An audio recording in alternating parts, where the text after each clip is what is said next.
స్వచ్ఛత అంటే నందిని. నందిని పాలు మరియు పెరుగు. నమస్తే రమగారు. నమస్తే జయ. రమగారు, ఏదన్నా సరదాగా ఉండే చందమామ కథ ఒకటి చెప్పండి. అత్యాస కథ చెప్తా. చెప్పండి. పల్లెటూరులో ఇది వరకు బిచ్చగాళ్ళు ఉండేవాళ్ళు. ఇది ఎప్పటి సంగతో చెప్తున్నాను నేను. ఊర్లో ఒక బిచ్చగాడు అడుక్కుంటూ ఉండేవాడు. ఏదో రెక్కాడితే కానీ డొక్కాడదు. రెక్కాడటం ఎందులో చూస్తాం మనం? పని చేసుకుంటే పొట్ట పోసుకోవటం. ఇప్పుడు పని చేసుకునేవాడు కాదు బిచ్చగాడు, అది అడుక్కుని పొట్ట పోసుకునేవాడు. ఏ ఊళ్ళో ఏదైనా దొరికితే తినేవాడు. ఇక ఇల్లు వాకిలి ఏమీ లేదు, ఎక్కడ కుదిరితే అక్కడ పడుకునేవాడు. సరే ఏమైంది, ఒక ఊర్లో ఏదో అడుక్కున్నాడు, అది తిన్నాడు. తిరిగి వస్తూ ఉంటే ఆ పూట పెద్దగా ఏమీ దొరకలేదు ఆహారం. సాయంత్రానికి ఏమీ లేదు. దాని నుంచి ఇంకో ఊరు వెళ్ళాలి. ఆ ఊళ్ళో తిరిగేశాడు, ఇంకా ఆ ఊళ్ళో ఉండకూడదు, అట్లా తిరిగేవాడు అనమాట. ఆ రెండో ఊరికి అడవి వైపుకి ప్రయాణం చేస్తుంటే ఒక ముసలాయన కనిపించాడు. ఎక్కడికి ఏమిటని మాట్లాడుకున్నారు. ఎవరు తోడు లేరు అని చెప్పాడు. నేను ఉంటాగా తోడు, అందాక వస్తానులే పదబాబు అన్నాడు. ఆ ముసలాయన అన్నాడు, ఏమిట్రా నువ్వు ఇంత వీక్గా కనపడుతున్నావు, అంటే బలహీనంగా కనపడుతున్నావు, ఆహారం లేదా, ఇందా ఈ శనగ్గింజ తీసుకో అని ఒక్క శనగ్గింజ వీడి చేతిలో పెట్టాడు. బాగుంది. వీడన్నాడు, శనగ్గింజతో పొట్ట నిండుతుందా, కడుపు నిండుతుందా, కాలు నిండుతుందా బాబయ్య అన్నాడు. ఏదైనా నిండొచ్చురా, ఏదైనా నిండుతుంది, జాగ్రత్త పెట్టుకో నా మాట విని అన్నాడు. అనేసరికి వీడేం చేశాడు, ఏదో ముసలాడు అంత శ్రద్ధగా ఒక్క గింజ చేతిలో పెడితే పచ్చటిది, అదేంటి నల్ల శనగింజ కన్నా మన కాబూలి శనగలు ఉంటాయి కదా, పెద్ద గింజ అనమాట. ఆ గింజని దట్టిలో దోపుకున్నాడు. దోపుకుని ఊరు దాటాడు, అడవి దాటాడు. దాటేసరికల్లా కొంచెం చీకటి 7 గంటల వేళ ఇంకో పల్లెటూరులోకి చేరాడు. ఓ వాకిట్లో ఒక ఆయన ఎవరో అరుగు మీద కూర్చొని పదాలు పాడుకుంటున్నాడు. ఈ కనపడ్డాడు. ఎవరు ఏమిటి అని కేకేశాడు. అడుక్కునేవాడిని బాబయ్య అన్నాడు. అనేసరికల్లా ఏ ఊర్రా అని అడిగాడు ఆయన. అదేదో ఊరండి అన్నాడు. పాపం మన ఊరు వాడు కాదు, ఈ ఊళ్ళో వాడికి తిండి తిప్పలు ఎట్లా కానీ, దారా ఏమైనా తిందు కానీ అని కేకేశాడు. కేకేసి అన్నం పెట్టించాడు. బాగుంది. పెట్టించేవాళ్ళమ్మ అప్పట్లో, పాత రోజుల్లో. నాకు కూడా తెలుసు నా చిన్నప్పుడు. అవునా? పడుకునేవాళ్ళు అట్లా. ఇక చిలకడ దుంపలు అవి అమ్మటానికి వచ్చిన వాళ్ళకు కూడా అన్నం పెట్టేసేవాళ్ళు. టకుటమారాలు ఇవేవో చాటలు చేయటానికి దానికి వచ్చేవాళ్ళు. ఎవరో ఒకళ్ళు, 2కి 3కి కూడా, లేదా వాళ్ళ అమ్మ అన్నం వండుకుంటాం, కూర ఏంటంటే 3కి 4కి కూర, అంత ఆవకాయ, ఇంత మజ్జిగ పోసేవాళ్ళు. మా ఇంట్లో నుంచి కూడా బాగా వెళ్ళేవి చేయ అట్లా. తినేసి వెళ్ళిపోతారు. ఇంకా తినేసి ఇక పడుకుంటారు, తెల్లారేకి వెళ్తారు. రాత్రి పడుకోవటం కూడా, పడుకోవటం వాకిళ్లలో. అదే వాకిళ్లలో పడుకోవటమే. కానీ ఇప్పుడు అసలు పడుకోవడం 3 రోజులు మన ఊళ్ళో అందరి పౌడర్ డబ్బాని చాట తయారు చేసేవాళ్ళు వాళ్ళు. తెలుసా నీకు? నీకు అసలు తెలీదు. ఈ పౌడర్ టిన్నులు, తర్వాత ఏమో ఈ కిరసనాయిల డబ్బాలు, వాటిని చాటలుగాను జల్లెళ్ళుగాను చేయటానికి కమ్మరం పనిచేసి కొంచెం కాల్చి చేయటం, తర్వాత సాగొట్టి సుత్తితో కొట్టి చేయటానికి చాలామంది వచ్చేవాళ్ళు. వస్తే వాళ్ళకి ఏముంది, అన్నం వండుకునే వాళ్ళ బియ్యం కూడా వీళ్ళే ఇచ్చేవాళ్ళు. ఇలా వాళ్ళే ఎవరో ఒకళ్ళు. అదేలేండి. ఎవరింట్లో ఎక్కువ పని ఉంటే వాళ్ళు ఇచ్చేవాళ్ళు. ఊళ్ళో వాళ్ళందరూ వచ్చి అక్కడ చేయించుకునేవాళ్ళు. కత్తులు స్నానాలు చేయటానికి కూడా మనుషులు వచ్చేవాళ్ళు. ఇట్లా వీళ్ళు పని చేసుకునేవాళ్ళు. బిచ్చగాళ్ళకు కూడా అట్లాగే అన్నం పెట్టేవాళ్ళు. వీళ్ళు పని చేసుకుని 10 రూపాయలు సంపాదించుకుని వెళ్ళేవాళ్ళు. అన్నానికి ఇక్కడ ఉన్న ఊళ్ళో ఉన్న వాళ్ళ మీదే ఆసరా పడేవాళ్ళు. మా ఇంట్లో అలా ఇచ్చేవాళ్ళు, నాకు బాగా గుర్తు. పల్లెటూర్లమ్మా, ఇది నా ఘనత కాదు, ఇది ఊళ్ళలో ప్రతి వాళ్ళకి తెలుస్తాయి ఇవి. పల్లెటూరు జీవితాలు 50 ఏళ్ల క్రితం జీవితాలు తెలిసిన వాళ్ళకి అందరికీ తెలిసిన వ్యవహారమే. ఇలా ఎవరైనా బాబయ్య రాత్రిపూట అన్నం దొరకలేదంటే ఎవరో ఒకళ్ళు ఏముంది రేపొద్దుటికి ఉంచుకున్న అన్నం పడేసేవాళ్ళు, ఈ పూటకి అన్నం పెట్టేసేవాళ్ళు. అన్నం తింటే ఆ బయట ఎక్కడో గావంచా పరుచుకుని పడుకునేవాళ్ళు. పడుకోరా అన్నారు.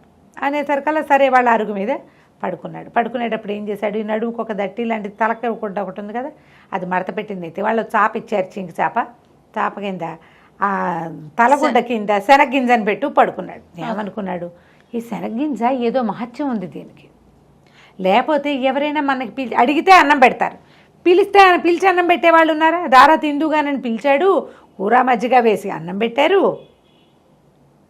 నిన్నటిదో మొన్నటిదో ఒక స్వీట్ ముక్క కూడా వేశారు. హాయిగా ఎక్కడ చెట్టు కింద పడుకోకుండా అరుగు మీద పురుగు పుట్రా లేకుండా హాయిగా పడుకొనిచ్చారు. మహామహత్తు కలిగింది ఆ శనగ్గింజ. గుర్తించాడు అని అనుకున్నాడు. ఇంతలో ఏమైంది, తెల్లవారేసరికల్లా ఇంకా ఇళ్లలో వాళ్ళు తిరగల, కోళ్ళు తిరుగుతాయి. తెల్లారేసరికల్లా కోళ్ళు తిరగటం మొదలు పెడతాయి. పొద్దున్నే అవతల ఆవిడ ఇంటి ఆవిడ లేచి పెరటి తలుపు తీసి ఉంటుంది. ఇంకా వీధి వాకిళ్ళవి తీల. ఈ గొడ్లకు పాలు తీయటాలు కోడిపుట్ట తీయటాలు అవి చేస్తారు కదా, బుట్ట ఓపెన్ చేస్తే అవి తిరుగుతుంటాయి. ఆ తిరుగుతున్న కోళ్ళలో ఒక కోడి, ఒక పూల కోడి టక్కు టక్కు అవి ఇవి ఏరుకుని తింటూ వీడి గుడ్డ ఇట్లా తలగుడ్డ ఇట్లా తీయగానే ఆ కింద కనపడిన శనగింజలను లటక్కని తినేసింది. ఓహో, లబో దిబోమన్నాడు, మీ కోడి దొంగ మొహంది ఇక నా గింజ తినేసింది, అది మహత్తు కలిగిన గింజ, ఆయన ఎవరో మహానుభావుడు ఇచ్చాడు అని కేకలు పెట్టి గోల్ చేశాడు. ఇంట ఆయన అన్నాడు, ఏం చేతుండ్రా, పోనీ ఒక సేరు శనగలిస్తాను తీసుకో అంటే, కాదండి నాకు ఆ మహిమ గల శనగ్గింజే కావాలి, ఆ గింజ వల్లే నాకు రాత్రి అన్నం పుట్టింది, నేనేదో ఒక సంచిలో పడేసిన అన్నం తినేవాడిని, ఆకేసుకుని అన్నం తిన్నా రాత్రి దానివల్లే, కాబట్టి నాకు కుదరదన్నాడు. అనేసరికి ఆయన విసుగుబుట్టి, ఏ కోడిరా నీ శనగింజ తినది అని అడిగి, ఆ తెల్లపోల కూడా దాన్ని తీసిపోన్నాడు. వాళ్ళ ఇంట్లో బోళ్ళు కోళ్ళు ఉన్నాయి. ఈయన కోడిని వెంబడి పెట్టుకుని వెళ్ళాడు. కోడిని వెంబడి పెట్టుకున్నాడు. ఆ పూట వాళ్ళు వెళ్ళేటప్పుడు కాస్త సద్దన్నం ఏదో పెట్టారు, అది తినేశాడు. మరి అన్నం కూడా లభించింది. కోడి ఒకటి లభించింది ఎక్స్ట్రా, గింజ వల్ల కోడి వచ్చింది, బాగుంది. కోడిని మోసుకుంటూ పోయాడు, సంకలో పెట్టుకున్నాడు. దానికి కొంచెం మనం అలవాటు అవ్వాలి కదా, మధ్యలో ఎక్కడో పడుకున్నప్పుడు దాని కాలుకో తాడు కట్టి ఓ సన్నది గావంచాని పేని సన్నగా వచ్చే ముఖ చించి పేని తాడు కట్టి తన దగ్గరే ఉంచుకున్నాడు. సాయంత్రానికి ఇంకో ఊరు చేరాడు. ఈ ఊళ్ళో చాలా పెద్ద కమత ఉన్న ఒకళ్ళ వాకిట్లో కూర్చున్నాడు. కూర్చుంటే వాళ్ళు అన్నం పెడతామన్నారు. సరే, అక్కడ వాళ్ళవే బోళ్ళు కోళ్ళు తిరుగుతున్నాయి. తన కోడిని కూడా కట్టేసి తన దగ్గర పెట్టుకున్నాడు. వాళ్ళు ముద్ద అన్నం పెట్టారు. వాళ్ళ వాకిట్లో పడుకున్నాడు. పడుకుంటే తెల్లారేసరికల్లా ఏమైంది, తెల్లవారేసరికల్లా వాళ్ళ కోళ్ళ గంప తీశారు. ఊళ్ళల్లో ఇలాగే కదా జరుగుతాయి. ఆ కోళ్ళన్నీ తిరుగుతుంటే వీడి కోడి వీడు కూడా ఏం చేశాడు, కాస్త మాగనగానే ఇద్దరు కళ్ళు తెరిచి కోడి తాడు కూడా తీసేసాడు. అది పోయి అక్కడ ఉన్న కోళ్ళతో తగాదా పెట్టుకుంది.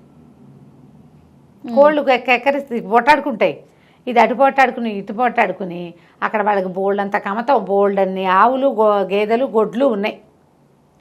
ఇది పోయి అక్కడ పరిగెడుతూ వాటి కోళ్ళతోటి పరిగెడుతూ ఒక ఆవేయ ఒకటి నుంచుంటే ఆవు పేయ అంటే ఆవు దూడ దాని కాళ్ళ సందులోకి వెళ్ళి అదేమో కంగారు పడి తొక్కేసింది. కోడి కాస్తే చచ్చిరుకుంది. అయ్యో రామ.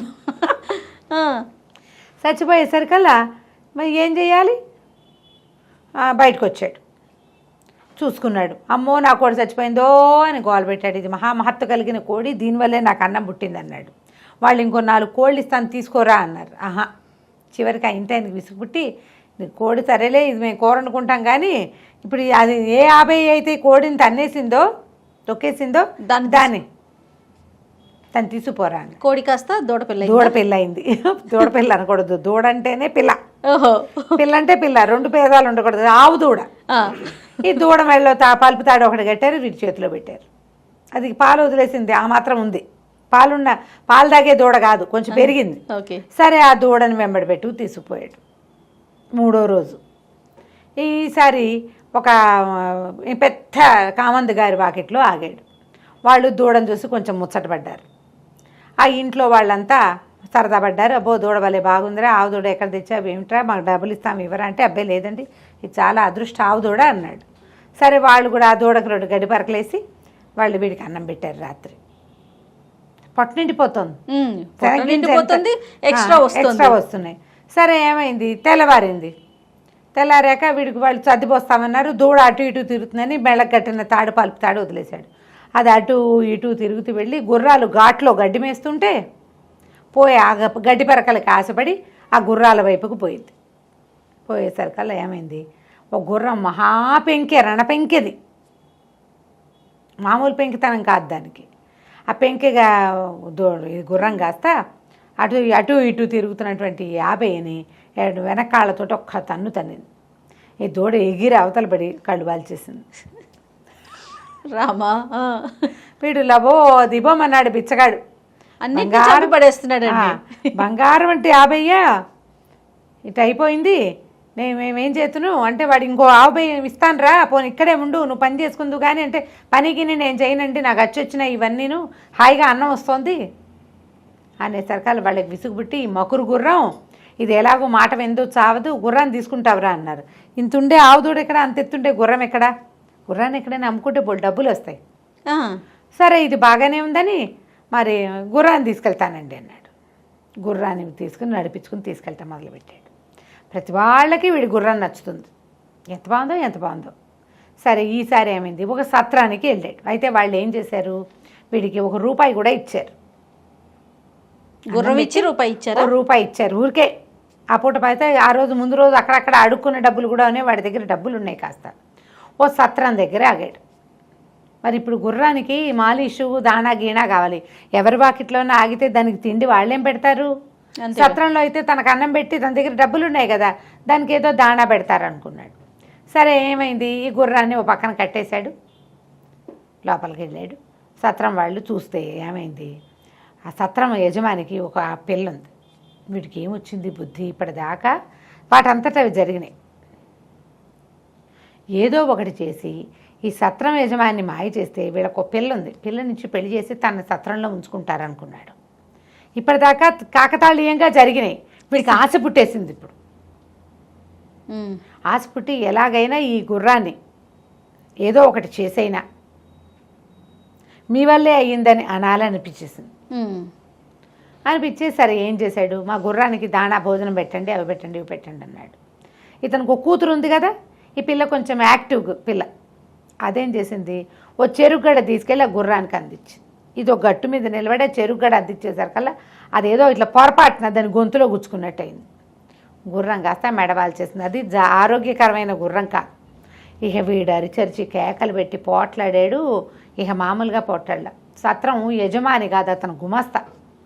ఆ సత్రం నడుపుతాడు, జీతం రాళ్ళకే పనిచేస్తాడు. ఏం చేస్తారు వాళ్ళు, గుర్రం ఇంకోటి కావాలంటే ఎక్కడి నుంచి ఇస్తారు, నాకు ఇంకో గుర్రం కావాలన్నాడు. గుర్రం మేము ఇవ్వలేం బాబు, ఏదైనా ఇంకోటి చెప్పండి, ఏదైనా ఇంకోటి చెప్పండి అంటే, అయితే ఓ పని చేయి, నీ పిల్ల ఉంది కదా, నీ పిల్లవలే గుర్రం చచ్చింది కాబట్టి పిల్లనిచ్చి పెళ్లి చేయి మాకు అనేసరికల్లా వాళ్ళు అన్నారు, అట్ట ఎట్ట కుదురుతండి, మీకు వాళ్ళు ఎవరో గుర్రాన్ని తాడొచ్చి ఊడతెచ్చి మీ చేతిలో పెడితే అది మీ వెనకాల నడిచి వచ్చింది, పిల్ల కదా, పిల్లని అడుగుతాం, మా పిల్ల ఒప్పుకుంటుందో ఒప్పుకోదు. సత్రం గుమస్తా అయితే ఒప్పుకోవాలి, పిల్లని అడగాల్సిందేనన్నాడు. సరే వాళ్ళ అమ్మంది, అడిగేదేమిటి పిల్లని, అదే ఒప్పుకుంటుంది, ఏం పర్వాలేదులేండి నేను ఒప్పిస్తాగా అంది. అన్నాక ఏమైంది, సరే ఇద్దరు ఏదో మాట్లాడుకున్నారు. మర్నాడు పొద్దున చెప్పింది, అల్లుడు గారు మీ అంత మహానుభావులు ఇంకెవరూ లేరు, మీ గుర్రాన్ని బదులు మా పిల్లని ఒప్పుకున్నారు, మా పిల్ల మాత్రం రాకాశం ఉండ కానీ అది ఒప్పుకోవటం లేదు, ఓ పని చేద్దాం, దాన్ని ఏం చేస్తానంటే సంచిలో వేసి మూట కట్టేస్తా, పిల్లని మోసుకెళ్ళిపోండి మీరు ఎక్కడో చోటికి, ఎక్కడికైనా తీసుకెళ్తే ఇక చచ్చినట్టు మీతో పాటే ఉంటుంది, అది రాకాసి పిల్ల విందు మాట. ఇప్పుడు ఇక్కడైతే విందు, మీ దగ్గరికి వచ్చేసాక వెనకేం చేస్తుంది, మరి బస్తా ఒక గోను సంచి వేసి మూట కట్టేస్తానండి, మూట మోసుకెళ్ళండి. బాగానే ఉంది, మూట మోసుకొచ్చి పిల్లని ఇస్తామంటే ఏమిటి, రేపొద్దున వాళ్ళ పిల్లని వాళ్ళు చూడరు, ముందు పెళ్ళి అయిపోవాలి. సరే పెళ్ళి అయిపోతే చాలనుకున్నాడు. వాళ్ళు ఏం చేశారు, ఆ పిల్లని ఒక మూటలో కుక్కి దాన్ని మూతి కట్టేసి పెళ్లి చేశాక పెళ్లి చేయలేనే, మరి పెళ్లి చేయడానికి పెళ్లి కాదు నేను కూర్చొని అంటోంది, డైరెక్ట్గా మూట కట్టేశారు. కట్టేసి అప్పచెప్పారు. ఆ మూటను మోసుకురాలేక చచ్చాడు వీడు. ఆ లోపల ఉన్న వాళ్ళు ఎగిరి గంతులేస్తుంటే ఎట్ట తీసుకొస్తాడు, అదే కదా, ఎటా గొట్టా తీసుకొచ్చి ఒక అడవిలోకి చేరాడు. ఆ పిల్లని మూత సంచి ఊడదీసి నేనే నీ పతిని అందామనుకున్నాడు. మూట ఊడదీసేసరికల్లా ఆ మూటలోంచి పెద్ద కుక్కోటి బయటకు వచ్చింది. వాళ్ళు వీడిని వదిలించుకోవడానికి ఏం చేశారు, తమ వాకిట్లో ఉన్న ఒక ఊర కుక్కని అందులోకి సంచిలోకి వేసి కుట్టేసి ఇచ్చేసారు. మంచి పని చేశారు. అయితే పిల్ల కావాలి వాడికి. అది కాస్త ఆ పొద్దున్న నుంచి వీడితో మోయబడి ఉందేమో, తిక్క పుట్టిపోయింది సంచిలో.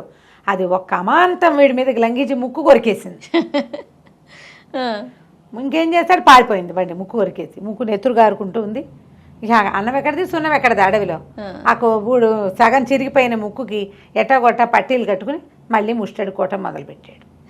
అడ్జస్ట్ కదా, ఆశపడకుండా ఒక చోట ఆగుంటే అంత ఇలా అయ్యేది కాదు. ఈ గుర్రాన్ని పిల్లకి మారు చేద్దాం అనుకున్నాడు, అక్కడ చెడిందనమాట. అన్ని చోట్ల అందరూ అవకాశం ఇచ్చారు, ఉండరా నాయనా ఇక్కడ బతుకు అంటే ఒప్పుకోలేదు. అలాగే అత్యాశ పడతారు ప్రజలు. అవునండి, ఆగరు, ఒక చోట ఆగరు, ఇంకా ఏదో వస్తుంది అనుకుంటారు, ఇంకా ఏదో వస్తుంది అనుకుంటే ఇగో ఇలా అసలుకే మోసం, ముక్కు ఊడిపోతుంది అనమాట. అది కంచికి మనం ఇంటికి. భలే సరదాగా ఉంది రమ్మగారు. నమస్తే అండి. నమస్తే.